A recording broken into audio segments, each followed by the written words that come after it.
Imagine being presented with a once-in-a-lifetime opportunity, a chance to unleash total chaos on the chessboard with a spectacular trick.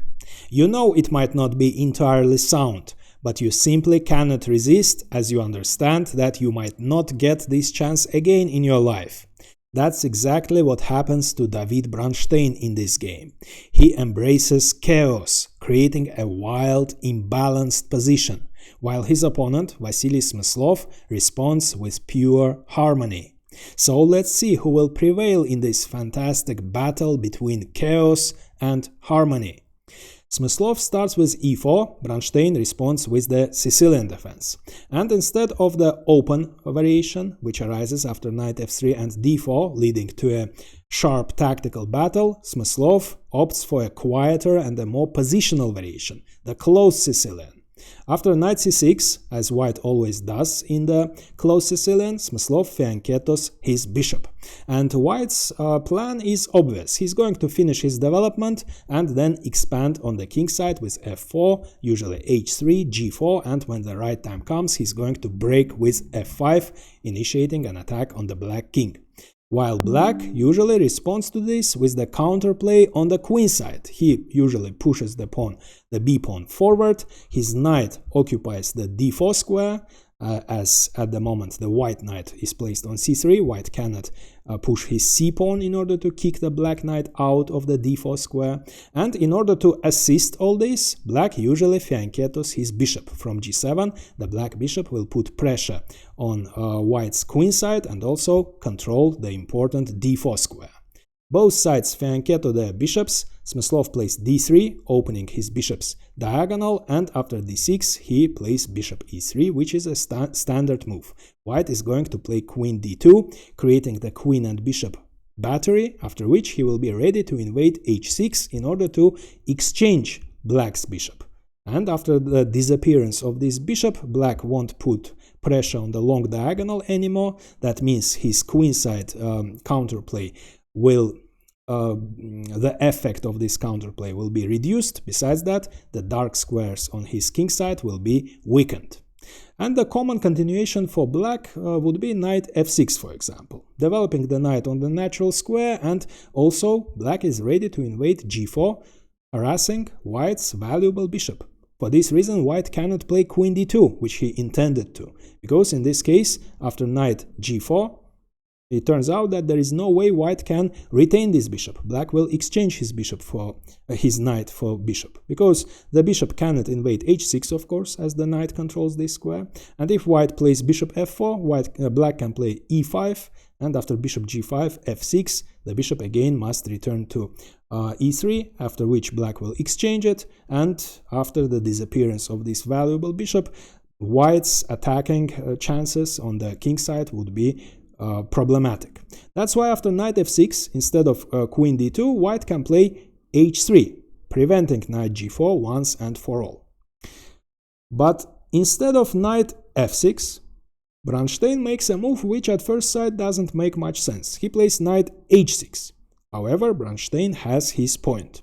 From h6, the knight can also jump on f4, on g4. For this reason, white still cannot play queen d2. And if white plays h3 to prevent knight g4, then unlike in the previous variation I've just shown you, when the black knight was on f6, now that it's on h6, the f-pawn isn't blocked and black can play f5. And after queen d2, which would attack the knight, the f7 square is vacated, so the knight can retreat, and both the knight and the bishop controls the h6 square, and the white bishop cannot invade, which leads to a very complicated middle game. But it seems that Smyslov didn't feel like playing this middle game, which arises after h3 and f5. So instead he moves his queen. As queen d2 runs into knight g4, he plays queen c1 instead, creating his battery, attacking the knight and leaving the d2 square vacated, because after knight g4 the bishop can retreat to this square. Bronstein invades the d4 square, and Smyslov kicks the knight out of g4, and after knight e5 the black knights are greatly placed in the center of the board. They dominate. However, one by one, Smyslov is going to kick them out. Of course, bishop h6 would be a terrible blunder, because after the exchange of the bishops and the queen takes h6, the black knight would capture on c2. For this reason, first white must kick these knights out. So Smyslov plays knight e2, vacating the c3 square for his pawn. He's going to push this knight out.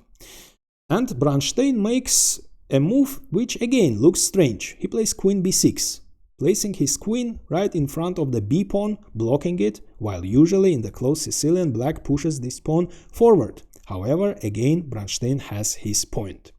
Of course, right away c3 would be a terrible blunder, because the d3 pawn would fall with a check, with a fork. White is losing the queen. That's why first Smyslov kicks the e5 knight out. And of course he expected natural knight c6. After which, now that the black knight isn't on e5 and it isn't targeting the d3 pawn, white can play c3. And after the exchange of the knights, we would have got standard closed Sicilian position, where white would castle and then prepare the f5 break, while black would move away his queen from b6 and push the b pawn forward, initiating his counterplay on the queen side. But all this didn't happen in our game, because instead of a natural and probably the strongest knight c6, Bronstein had in mind a fantastic, tricky idea, after which he creates total chaos on the board. And you can pause the video and try to find it.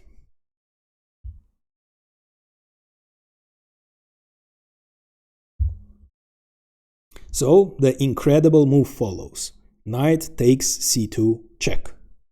And at first sight it isn't clear why Bronstein sacrificed the piece, but now we can see.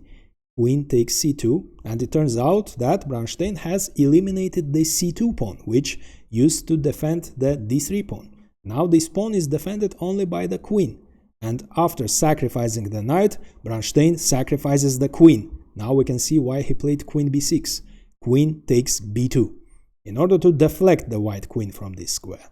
Queen takes b2, currently white is up a piece and the queen, and for all this black has only 2 pawns, but now Bronstein captures the unguarded d3 pawn, the third pawn, with a check, fork, and the discovered attack on the white queen. So he will get the sacrificed queen back, and for the sacrificed minor piece he will have 3 pawns. And what a pawn? What pawns? They are all connected, and after the disappearance of b2, c2, and d3 pawns, these pawns turn into passed pawns. So it will be very difficult for white to stop the advance of these pawns. At the moment, white must move his king, and the king has only 2 squares, either d1 or f1. He would love to move to d1.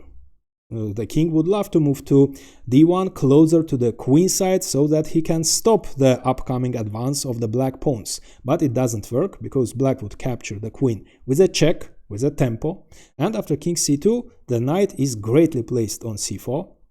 It's very active. The rook is under attack, and after white's strongest move, the computer shows it as the best move, bishop c3, the e3 square is exposed, the knight invades with a fork, and after king d2, bishop takes, knight takes g2, black gets the piece back, but the knight is trapped. So after rook h2, white can get again be up a piece, but black simply sacrifices the knight, getting the 4th pawn for a piece, and black even gets a material advantage, so black is better. For this reason, instead of king d1, Smyslov moves his king to f1. But now the king is far away from the queen side, and he won't be able to stop the advance of the black pawns on the queen side. Now Bronstein has an option to capture the queen either with the knight or the bishop, and both of them are possible.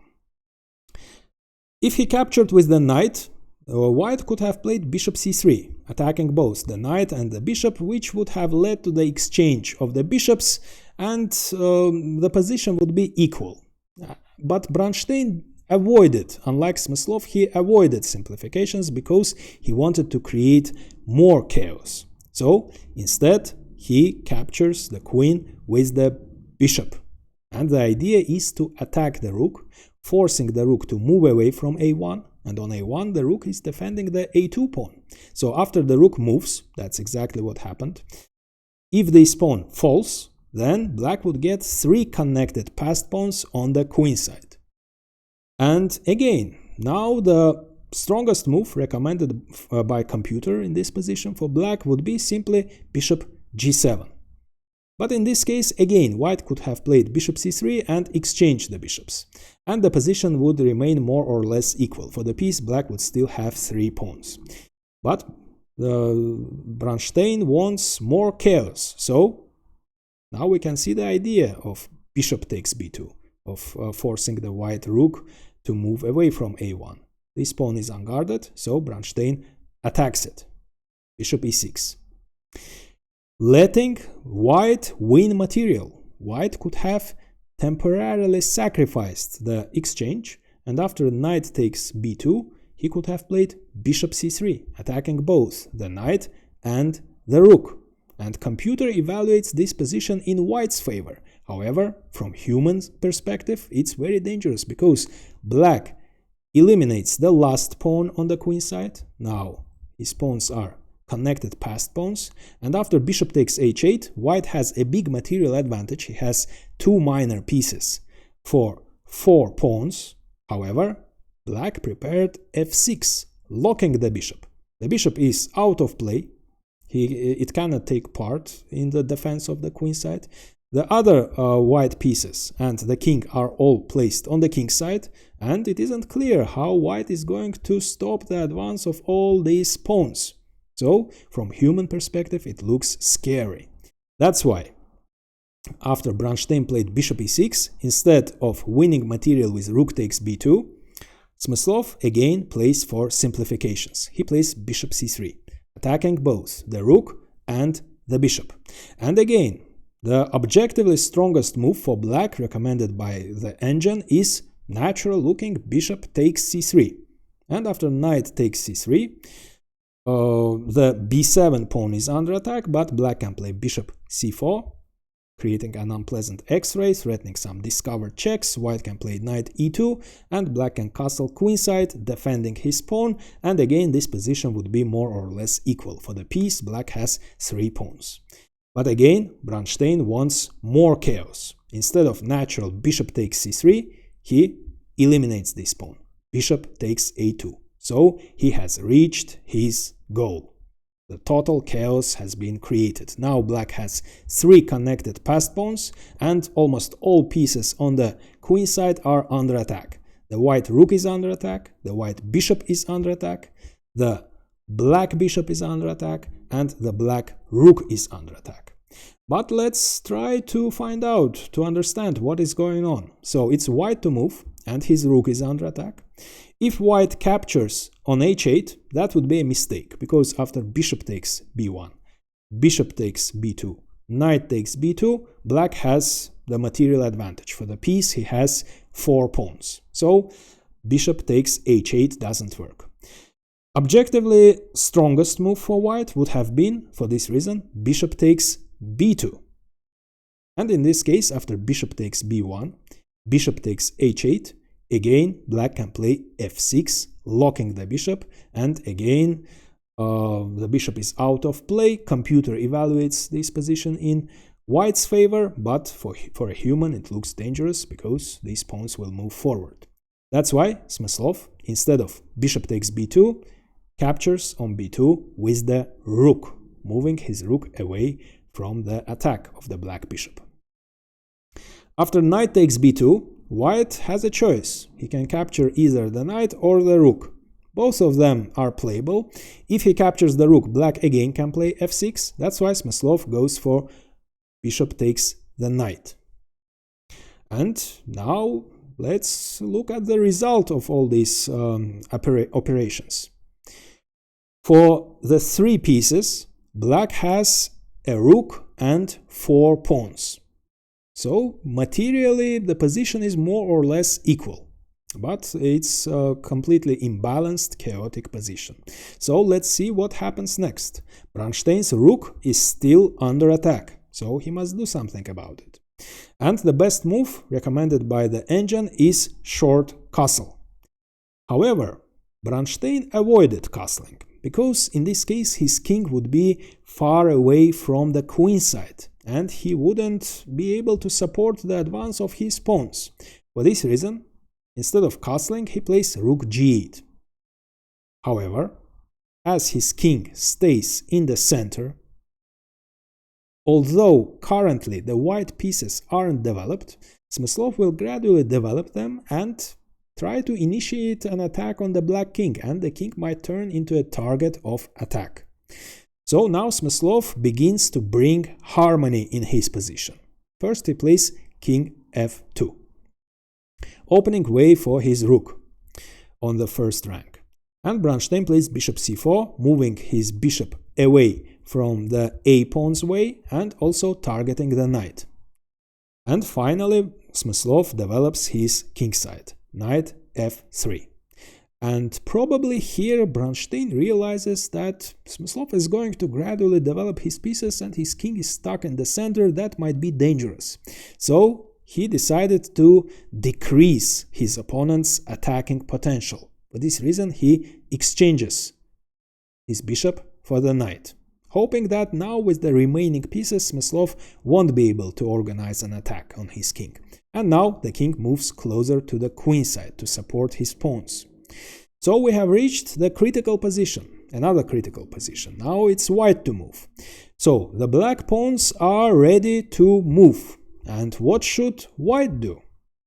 Should he just try to stop, try to find way of blockading these pawns, or maybe he has some active plan? You can pause the video and try to find Smyslov's move and his plan.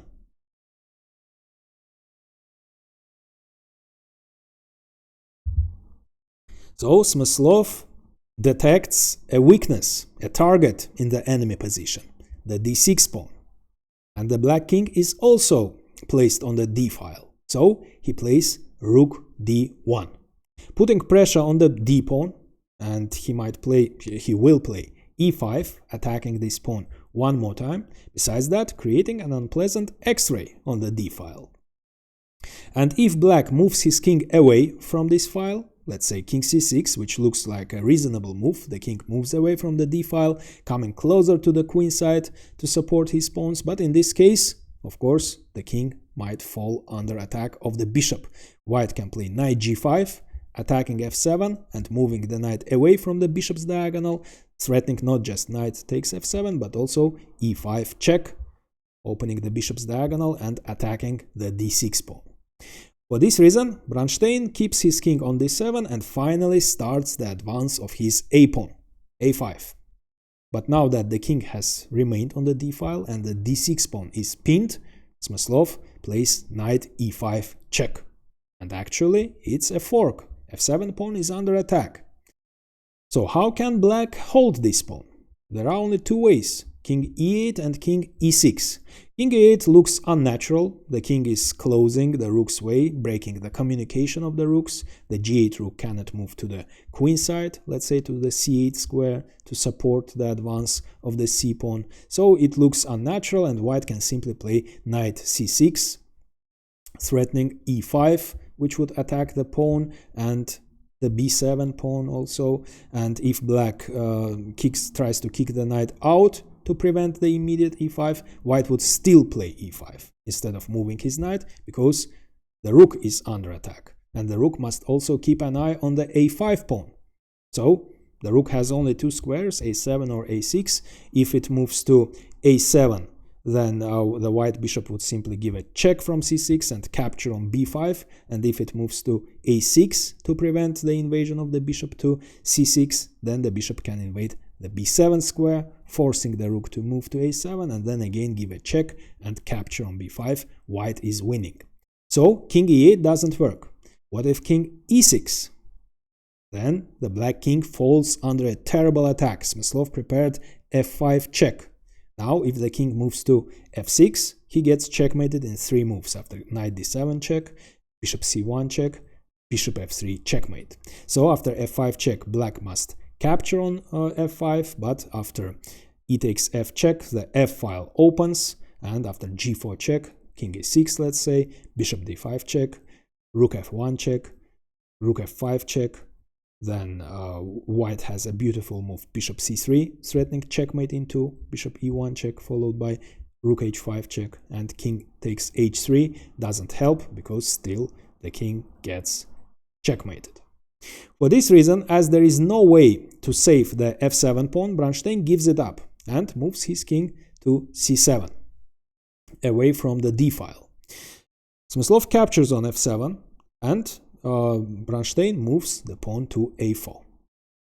And, of course, e5 follows, attacking the d6 pawn and threatening to win it, because white is attacking this pawn 3 times. After a3, which comes with a tempo, Smyslov moves his bishop, and now he is ready to capture this pawn, so black must do something about this threat. If he defends it passively with rook a6, then white still can capture it. It seems that the pawn is defended, but white can capture it because after rook takes d6, he can pin the rook. And after rook d8, white can even capture on b7, deflecting the black king. And after rook takes, bishop takes, a2, the white bishop is on time to stop the advance of the a pawn. For this reason, as passive defense rook a6 doesn't work, Bronstein finds an indirect defense of the d6 pawn. He plays rook e8. Now if white captures, black will recapture with the discovered check, and white doesn't have time to capture on d6 for the second time. So instead of e takes d check, which was actually perfectly playable, Smyslov makes a stronger move. He plays knight g5, eyeing the e6 square. So the knight is threatening to invade e6 with a check, and if the king moves to d7 after that, attacking the knight, he prepared knight takes c5 check, because the d pawn would be pinned, so the pawn won't be able to capture the knight. To prevent this, Bronstein plays rook a5. Now his pawn is defended. Smyslov still invades the e6 square with a check, and after king d7, his knight is under attack, and he cannot capture on c5, now that the rook defends this pawn.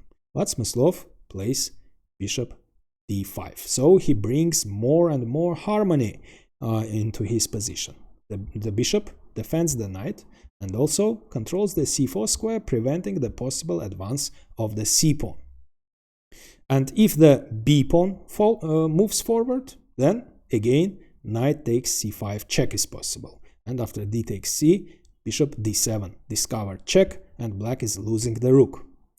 For this reason, after bishop d5, Bronstein, as neither of his pawns, the c and b pawns, can move, he pushes the a pawn forward.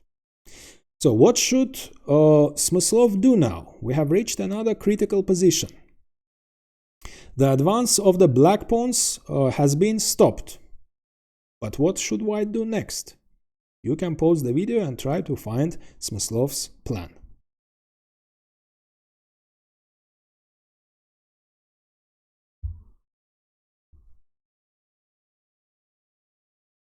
So, after stopping the advance of the enemy pawns, Smyslov starts pushing his pawn. He's going to create his own passed pawn. He plays g4 with the idea of f5, f6, f7, and ideally promotion to the queen.